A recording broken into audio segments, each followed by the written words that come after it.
Om Tat Sat, Divine Self. Welcome to Gyan Bhakti channel from Swami Nikhilananda. My humble prostrations to the all-pervading Brahman, to my worshipful Guruji, Swami Jyotirmayanandaji Maharaj, to Ram Parivar and all sages and saints, and to each of you divine soul watching today's satsang. Currently we are covering the holy scripture, mysticism of the Ramayana. Commentary is by my Guruji, Swami Jyotirmayanandaji Maharaj, narrated by myself, Swami Nikhilananda. So currently we are studying the glory of sage Valmiki and sage Tulsidas now. We have covered Valmiki a few days ago, and we are covering sage Tulsidas ji and his writing the Ramayana and the glorious bliss of the Ramayana.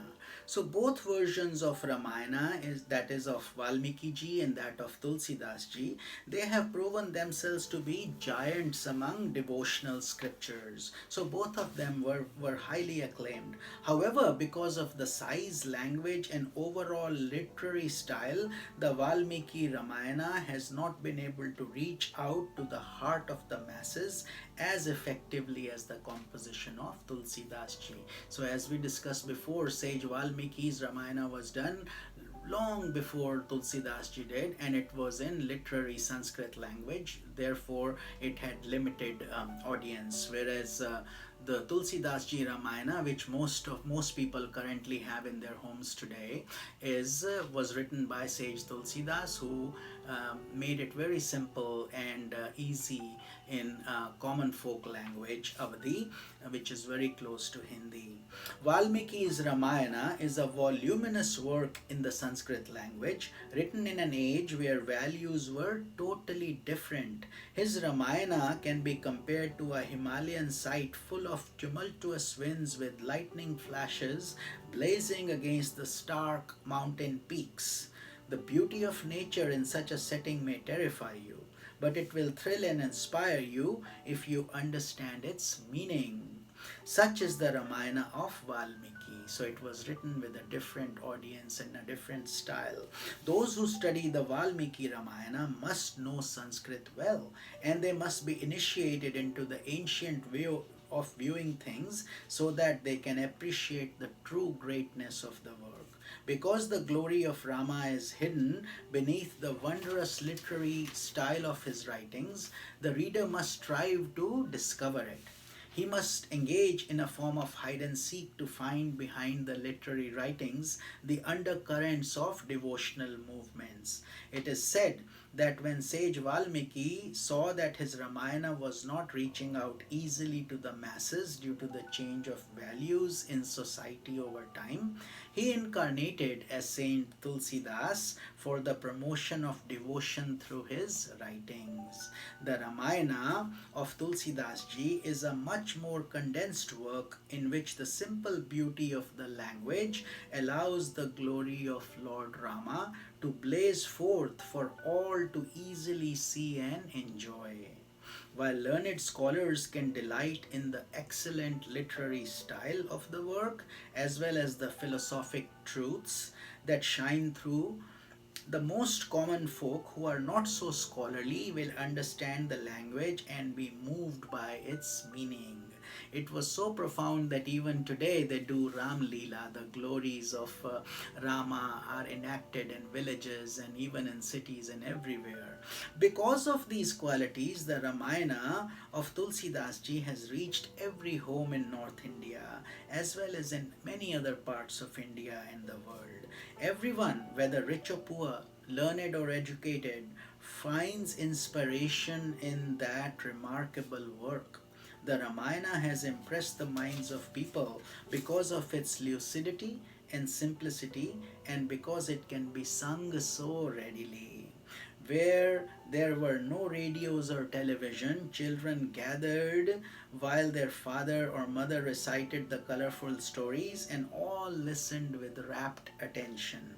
Thus, the Tulsi Ramayana has provided entertainment and uplifting satsanga or spiritual association for many centuries, and will continue to do so as new generations are introduced to this glorious message.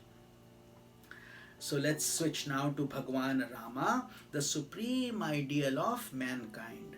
According to the Valmiki Ramayana, it is said that sage Valmiki once recalled a conversation he had with sage Narada about human perfection. At that time, Valmiki had asked Narada if there was anyone in the world who could be an absolute ideal for humanity, who could be an abode of perfection as a hero, as a husband, as a son, as a father, a brother, a ruler. In response, Narada had related to him a brief outline of the story of Rama. Recalling that fascinating story, the sage developed the sudden inspiration to share it with the world in verses of sublime poetry. Indeed, the greatest aspiration of mankind, the greatest ideals that serve as beacon lights in one's journey to their transcendental self, are epitomized in the personality of Rama. From the ancient past, the glorious example of Sri Rama's life has surged like a sparkling stream through the hearts of millions of devotees. The very name Rama is no longer a mere combination of letters, nor are the Leelas or sportive actions of Rama mere historic events.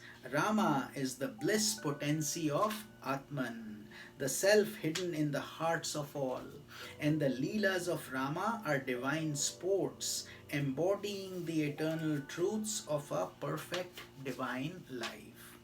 Rama epitomizes the noblest of beings, a valiant hero, a true husband, a devoted son, a brother, an ideal ruler, and in brief, an ideal of perfection to be emulated by all those who would promote a lofty culture. Dashratha and Kaushalya, Rama's father and mother, exemplify many virtues of the ideal parents. Sage Vasishtha is the ideal guru who taught the greatest teachings of Vedanta. Yoga Vasishtha to Sri Rama, Sita, the divine mother, is the rarest jewel of purity, chastity, and fidelity. Bharata is the greatest example of brotherly love. Lakshmana is an ideal brahmachari, given the vow of celibacy, and a true devotee of Sri Rama. Sri Hanuman is an embodiment of spiritual strength, brahmacharya, and purity. He is the example of Das Bhakti, Dasya Bhav, the perfect servant of a divine master.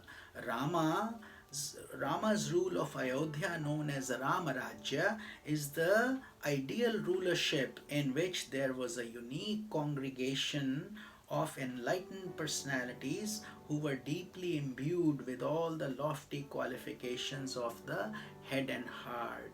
And this is why when I start my initial prayers, I say to Ram Parivar, because in addition to Lord Rama, everybody in that Parivar, that family, had a very deep and a very pure character, and it is inspiring. Even the people who did wrong things were teaching us what not to do. So every character has deep significance and deep meanings, and we bow down to that Ram Parivar, whose blessings are bestowed upon all of us. So we will continue this journey in tomorrow's satsang.